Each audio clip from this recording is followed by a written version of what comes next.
आदरणीय मेरे प्रिय दोस्तों और भक्तों, अपने आनंद रामायण के 9वें सर्ग में श्री हनुमान जी का जब लंका के लिए प्रस्थान होता है तो दोस्तों अब एक और अड़चन हनुमान जी के रास्ते में आ जाती है।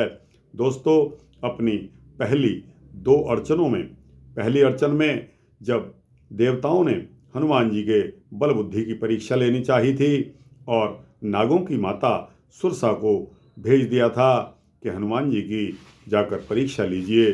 पहली अड़चन तो यह आई और उसके पश्चात मैनाक पर्वत जब समुद्र से निकलकर प्रकट हुए और हनुमान जी से अनुनय विनय करने लगे कि हनुमान जी आइए, यहाँ बहुत स्वादिष्ट फल और मेवे लगे हुए हैं, आकर इनका रसास्वादन कीजिए और कुछ समय के लिए विश्राम कर लीजिए।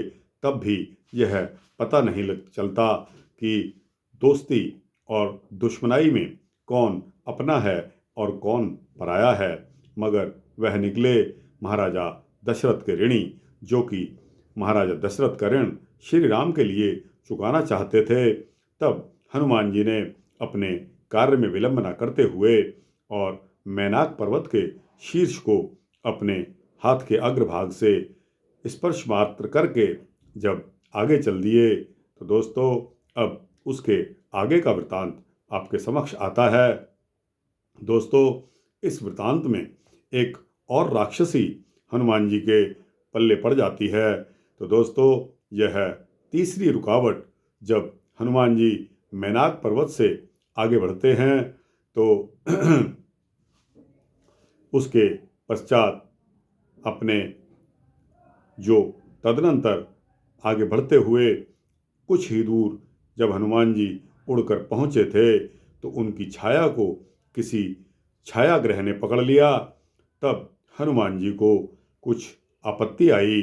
वह छायाग्रह सिंही नाम की राक्षसी की थी, एक भयानक राक्षसी जिसका नाम सिंही था, जो सदा ही समुद्र के मध्य में निवास करती थी और समुद्र के ऊपर से जो कोई जीव वहाँ से निकलता बढ़ता गुजरता था, उसकी जब छाया समुद्र में आकर पड़ती थी तो वह उस छाया के माध्यम से उस उड़ने वाले जीव को अपने पास खींचकर उसका भक्षण कर जाती थी।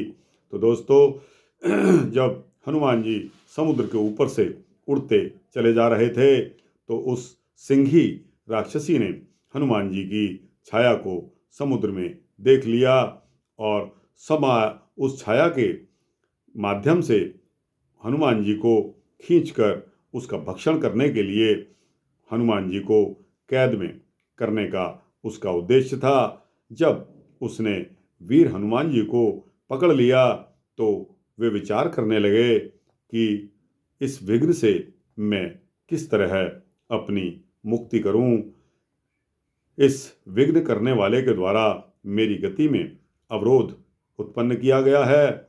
ऐसा सोचते हुए जब श्री हनुमान जी ने नीचे की ओर दृष्टि दौड़ाई तो उन्हें वहाँ एक सिंही नाम की राक्षसी दिखाई दी। वे शीघ्र ही सिंही राक्षसी के मुख में कूद पड़े और उसके पेट के अंदर प्रविष्ट हो गए। उसके पेट के अंदर प्रविष्ट होने के पश्चात हनुमान जी ने अपना आकार इतना बढ़ा लिया कि आकार बढ़ते बढ़ते उसका पेट फट गया, उसकी आंतें बाहर आ गई। इस प्रकार सिंही राक्षसी को हनुमान जी ने मार डाला, उसका अंत कर दिया। तो दोस्तों, सिंही राक्षसी का अंत रास्ते में तीसरी अड़चन थी हनुमान जी के। तो दोस्तों, यह एक सूक्ष्म वृत्तांत था जो कि मैंने आपके समक्ष रखा। जब भी कोई अच्छा कार्य करता है तो उसके मार्ग में अड़चनें तो आती ही हैं। ऐसा सोचकर ही जो अच्छे लोग होते हैं, जो भगवान को मानने वाले भक्त होते हैं, वो भक्ति में कोई भी कमी नहीं आने देते। और दोस्तों, सत्य मानो तो भक्ति में ही शक्ति है। इस प्रकार हनुमान जी ने सिंही राक्षसी का अंत कर दिया। दोस्तों, यह वृत्तांत आपको कैसा लगा? अच्छा लगा हो तो इसको लाइक और शेयर करते हुए अपने दोस्तों, भक्तों, मित्रों, जिज्ञासुओं को भेजिए। और इस चैनल को आप सब्सक्राइब कर देंगे तो आपको इसी तरह के सूक्ष्म भक्ति वृत्तांत मिलते रहेंगे। जय श्री राम, जय श्री सीता रामचंद्र भगवान की जय।